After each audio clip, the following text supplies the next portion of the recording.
माननीय रवींद्र चव्हाण साहेबांनी 2 तारखेची अल्टिमेटम दिलं होतं. भाजपासारख्या शिस्तप्रिय आणि जगातल्या सगळ्यात मोठ्या पक्षामध्ये सन्माननीय रवींद्र चव्हाण साहेबांना तो अधिकार आहे का युतीवर बोलण्याचा? भाग 1.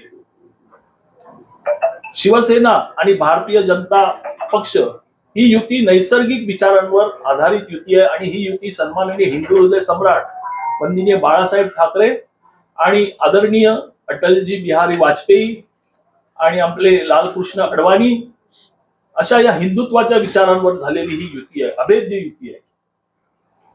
आता बघाल तर सन्माननीय एकनाथ शिंदे साहेबांनी, सन्माननीय आपले भारताचे पंतप्रधान कणखर नेतृत्व मोदीजी आणि आपले कणखर नेतृत्व गृहमंत्री सन्माननीय अमितजी शहा यांच्या बरोबर केलेली ही अभेद्य युती आहे. हा वरिष्ठ लेवलचा विषय आहे.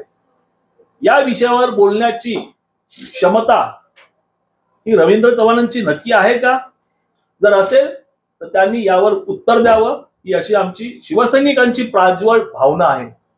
शिवसेना आणि भारतीय जनता पक्षामध्ये फूट पाडण्याचं काम सन्माननीय रवींद्र चव्हाण साहेब का करतायत याचं सुद्धा आमच्याकडे शिवसैनिक मी त्यांच्या मतदारसंघात येत असल्यामुळे सांगू शकतो की स्थानिक आमच्या ते डोंबिवलीचे आमदार आहेत. आज तुम्ही बघाल तर मालवण हे त्यांचं मूळ गाव आहे आणि डोंबिवली हा त्यांचा मतदारसंघ आहे.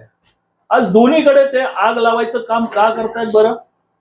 आज डोंबिवलीत सुद्धा न सांगता वरिष्ठ पातळीवर ठरलं असताना की एकमेकांचे कार्यकर्ते फोडायचे नाही, पण जाणीवपूर्वक शिवसेनेचे जे उमेदवार, ही शिवसेना सगळ्यांना न्याय देऊ शकत नाही येणाऱ्या निवडणुकीत, मग असे 2 नंबरचे दुसऱ्या फळीतले आमचे उमेदवार पळवायचे, विविध आमिष दाखवायची, पैशांचं आमिष दाखवायचं, MNC देतो तुम्हाला, महापौर देतो, असे असंख्य नावं अनेक घेता येतील. दीपेश म्हात्रे आहेत, आमचे वामन म्हात्रे यांचे चिरंजीव अनमोल म्हात्रे आहेत, आमचे महेश पाटील आहेत, त्यांची भगिनी आहे, विचारे आहेत, अशी अनेक नावं आम्ही घेऊ शकतो.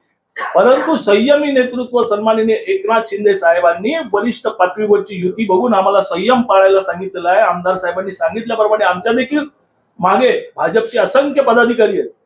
रवींद्र चव्हाण हे फक्त शिवसेनेची आणि इतर पक्षातली मुलं पळवत नाहीयेत, हे काम सुद्धा पळवत आहेत, हे गेल्या आठवड्यापासून दिसून येते. सन्माननीय खासदार डॉक्टर श्रीकांत शिंदे साहेबांच्या माध्यमातून आणि महाराष्ट्र सरकारच्या माध्यमातून होणारी विविध विकास कामं ही स्वतःच्या नावावर दाखवायची काम गेले 2 आठवड्यापासून, म्हणजे कामाची चोरी करण्याचं काम गेले 2 आठवड्यापासून रवींद्र चव्हाण हे माननीय प्रदेश अध्यक्ष